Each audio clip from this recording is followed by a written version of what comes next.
आज का पहला पाठ नबी एजेकियल का ग्रंथ अध्याय 2 पद संख्या 8 से 3-4।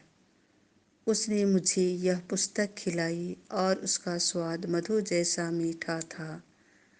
प्रभु यह कहता है, हे मनुष्य के पुत्र, मैं जो कहने जा रहा हूँ उसे सुनो। इस विद्रोही प्रजा की तरह विद्रोह मत करो। अपना मुंह खोलो और जो दे रहा हूँ उसे खा लो। मैंने आंखें ऊपर कर देखा कि एक हाथ मेरी ओर बढ़ रहा है और उसमें एक लपेटी हुई पुस्तक थी। उसने उसे खोल दिया। कागज पर दोनों ओर लिखा हुआ था। उस पर विलाप, मातम और शोक के गीत अंकित थे।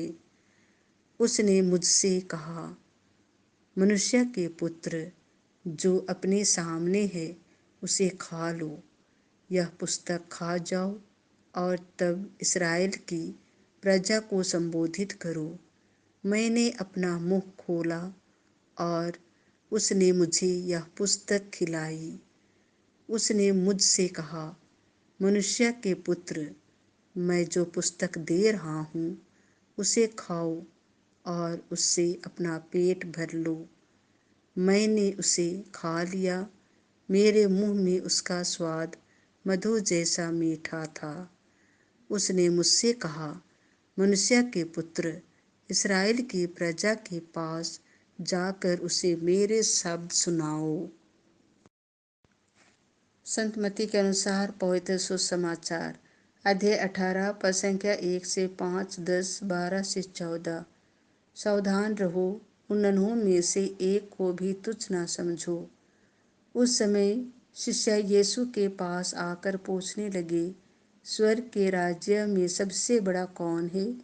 यीशु ने एक बालक को बुलाया और उसे उनके बीच खड़ा कर कहा, मैं तुम लोगों से कह देता हूँ, यदि तुम फिर छोटे बालकों जैसा नहीं बन जाओगे तो स्वर्ग के राज्य में प्रवेश नहीं करोगे।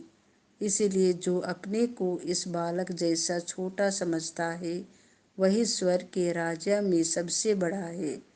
और जो मेरे नाम पर ऐसे बालक का स्वागत करता है वह मेरा स्वागत करता है।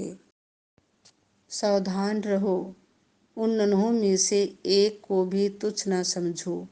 मैं तुमसे कहता हूँ, उनके दूत स्वर्ग में निरंतर मेरे स्वर्गिक पिता के दर्शन करते हैं।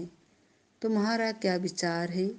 यदि किसी की 100 भेड़ें हों और उनमें से एक भी भटक जाए तो क्या वह उन 99 भेड़ों को पहाड़ी पर छोड़कर उस भटकी हुई को खोजने नहीं जाएगा? और यदि वह उसे पाए तो विश्वास करो कि उसे उन 99 की अपेक्षा जो भटकी नहीं थी उस भेड़ के कारण अधिक आनंद होगा। उसी तरह मेरा स्वर्गिक पिता नहीं चाहता कि उन नन्हों में से एक भी खो जाए।